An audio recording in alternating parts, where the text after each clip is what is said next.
Hey guys, how you doing? So this is from QC with GameDev, and I just want to give an update on where I got on my little independent project, Gobara. So basically, in the weeks that followed, I just gave an hour every day to try and make things work a little bit better in the game there.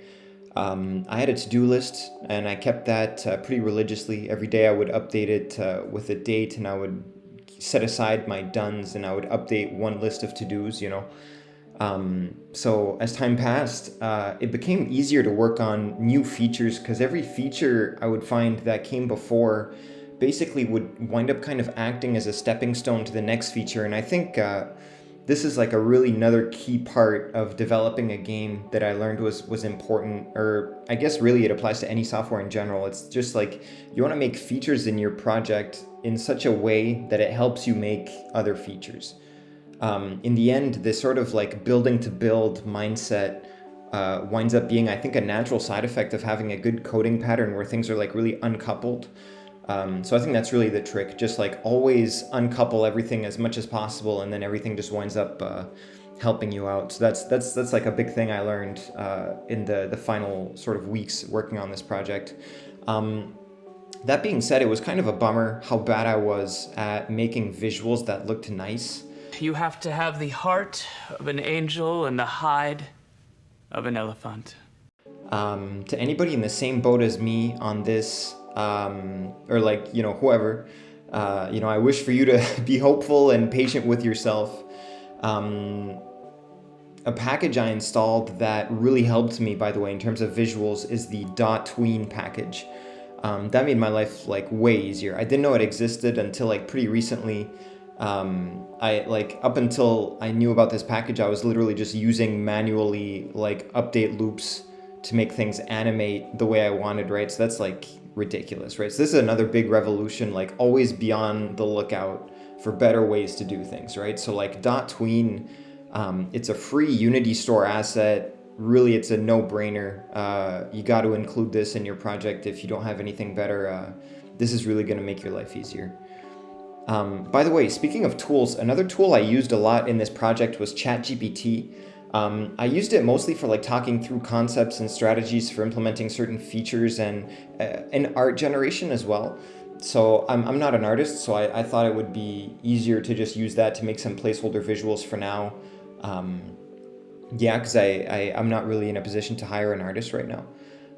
I found it was really great for talking through certain strategies and implementations, like the pros and cons of like going with certain patterns. So in combination with DOTween, ChatGPT really helped me make some like neat animations pretty effortlessly. ChatGPT is really great in terms of like a rubber ducking tool. You can be like, oh, I'm thinking of doing this. What do you think? That was really helpful for me. Or just like asking it if there's a better way to do something. So I'm like trying to do something, but intuitively I see there's problems with it. It's really great for that. So I really recommend that. So in terms of the project, I'm kind of at a point where I feel it's a good spot to sort of step away from it, let it marinate a little. So I'll show you guys what it looks like when we play, right? And I'll make a build. I'll make a build available on itch.io. I learned a lot making this project for sure. Like even like the process of like creating builds to upload on itch, like I had never done that before. Even finishing a game completely, I never did that. So like finally I finished a game by myself. It works. It doesn't look super good. But like on a personal level, it works and everything. So this is like a really big win. I'm pretty down to someday come back to this project, maybe add some new features. I was having some ideas while I was working on it because like I was making a board game that I knew already, right? But now since it's on the computer, there's so many new things we can do, right? So like I was thinking, for instance, like randomizing rewards from enemies. Maybe we could introduce some more complex new mechanics like a merchant, or like an enemy that stalks the players, kind of like Mr. X in Resident Evil type of thing, or just some new playable characters, some new abilities, because all this is on a computer, it's so easy to do that, so definitely that's something I could come back and do.